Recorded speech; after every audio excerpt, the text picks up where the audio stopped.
कलयुग में एक नाम आधारा, सिमर सिमर नर उतरो पारा। बता दिया गया कि कैसे मुक्ति होगी। कलयुग में नाम आधारा। अब नाम का मतलब ये नहीं कि राम राम राधे राधे अल्लाह अल्लाह वाहिगुरु वाहिगुरु गॉड गॉड। नाम तो सतयुग में भी था, नाम तो त्रेता में भी था, नाम तो द्वापर में भी था। तो क्यों कह रहे हैं कि कलयुग में एक नाम आधारा? अगर कलयुग में कलयुग में नाम के आधार पे है तो सतयुग द्वापर त्रेता में किसके आधार पे थे? उसमें भी तो नाम ही चल रहा था। तो फिर केवल कलयुग की महिमा क्यों कि कलयुग में एक नाम आधारा? इसलिए क्योंकि सतयुग त्रेता द्वापर में जो भी नाम चल रहे थे ये कलयुग वाला नाम नहीं है, ये नगरी नाम है, 52 अक्षरी नाम है। कलयुग में जो नाम की महिमा गाई गई है, अब कलु आए रे एक नाम बोलो बोलो, बाबा नानक कह रहे हैं अब कलयुग आ गया, अब नाम बोलो। तो क्या द्वापर त्रेता में नहीं बोए थे क्या? बिल्कुल बोए थे, लेकिन दोनों में फर्क है। क्या फर्क है? सतयुग त्रेता द्वापर में हमने बोलने वाले नाम बोए थे, बोलने वाले 52 अक्षरी, राम राम राम राम राम, हरे कृष्णा हरे कृष्णा हरे कृष्णा, वाहिगुरु वाहिगुरु, जितने भी नाम है ये सब 52 अक्षरी। इससे किसी की मुक्ति नहीं हुई, इसलिए सब वापस आ गए कलयुग में। अब कलयुग में एक नाम आधारा, यानी कलयुग में और किसी की पूजा करने की जरूरत नहीं है। कलयुग में कोई पाठ पूजा करने की जरूरत नहीं है। कलयुग में कोई हवन यज्ञ कुछ करने की जरूरत नहीं है। हे अर्जुन, जो अपनी आत्मा में रमण करते हैं, जो अपनी आत्मा में तृप्त हैं, जो अपनी आत्मा में संतुष्ट हैं, उनके लिए कोई धार्मिक कर्म कर्तव्य लागू ही नहीं होता। हर चीज से किनारे कर दिया गीता ने। लेकिन कौन समझ पा रहा है? कौन जान पा रहा है? गीता पढ़ते हैं 7 दिन, उसके बाद पत्थर पूछ के चले जाते हैं और पत्थर पूजवा के चले जाते हैं। अरे गीता में कहां लिखा है कि पत्थर पूजो? गीता में तो अध्याय 7 23वां श्लोक ये तक लिख डाला कि जो देवी देवता की पूजा करते हैं वो भी अल्प बुद्धि जीव है।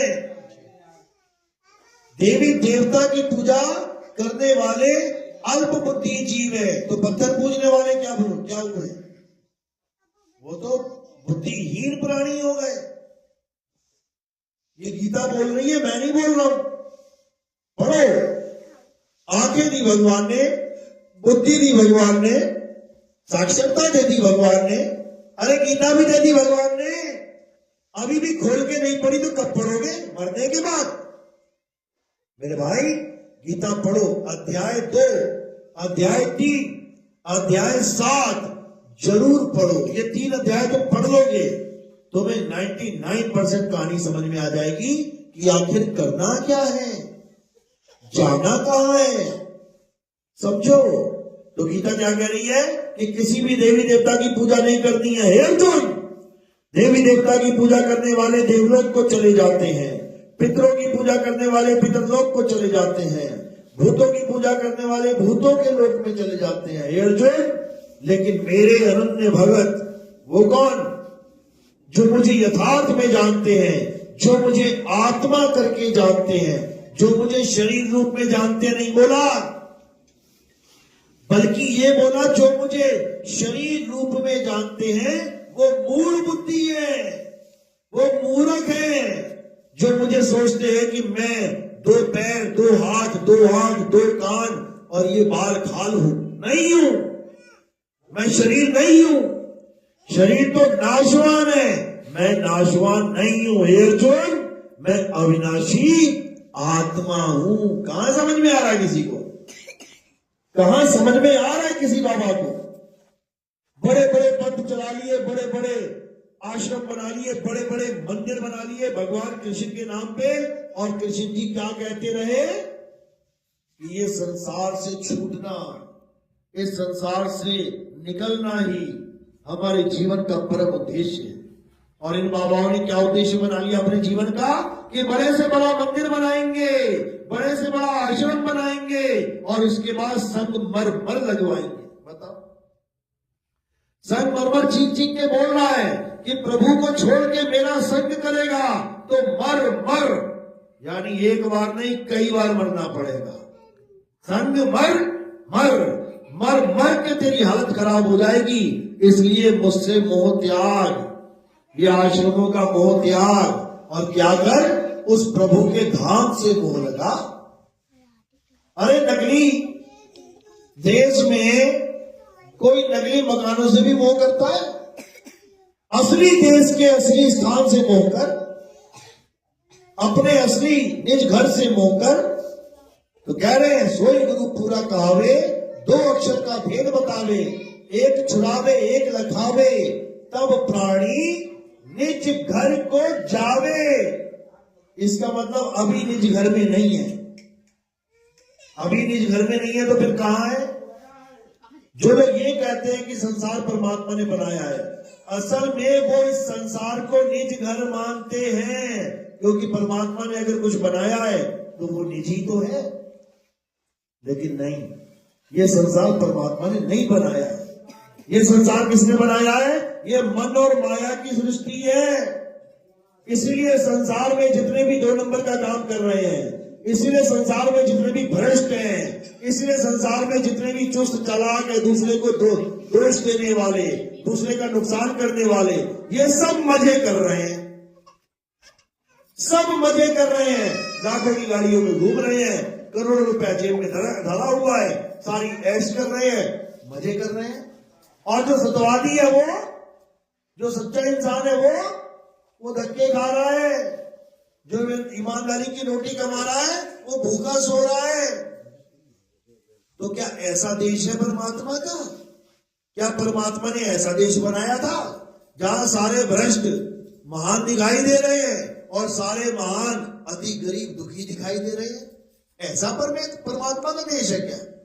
कबीर साहब लताड़ रहे हैं, निरंजन धन तेरा दरबार, ये निरंजन का दरबार है, जहां तनिक नहीं न्याय विचार, वैश्या ओटे मलमल खासा, गले मोतियों के हार, और पतिव्रता को मिले ना खाती, सूखा निरस आहार, निरंजन धन तेरा दरबार। कहते धन है तेरा दरबार, जहां पर वैश्या ओटे मलमल खासा, 10 खसम बनाने वाली, 50 खसम बनाने वाली ऐश कर रही है, और एक पति पे जान निछावर करने वाली, कहते रूखा सूखा खा के ऐसा जीवन जी रही है, बिना शांति का, बिना ऐशो आराम का। तो देखने में लगेगा अरे ये तो गरीब नहीं है, ये तो दुखी है, ऐश का जीवन जिएंगे। ये है निरंजन का घर, ये है इस काल की नगरी। इस काल की नगरी ऐसी है कि सुख को दुख और दुख को सुख बना के दिखा देती है। यही दज्जाल का खेल बताया गया कुरान में। क्या बोलते हैं हदीसों में? कहते हैं जब दज्जाल आएगा तो क्या करेगा? सुख को दुख और दुख को सुख बना के दिखा देगा। यानी पापी को तो बना देगा ऐश करता हुआ सुखी, और पुण्यकर्मी प्राणी को बना देगा दुखी। तो जब तक ये नहीं समझ में आया कि ये काल का जाल है भाई, ये काल का जाल है,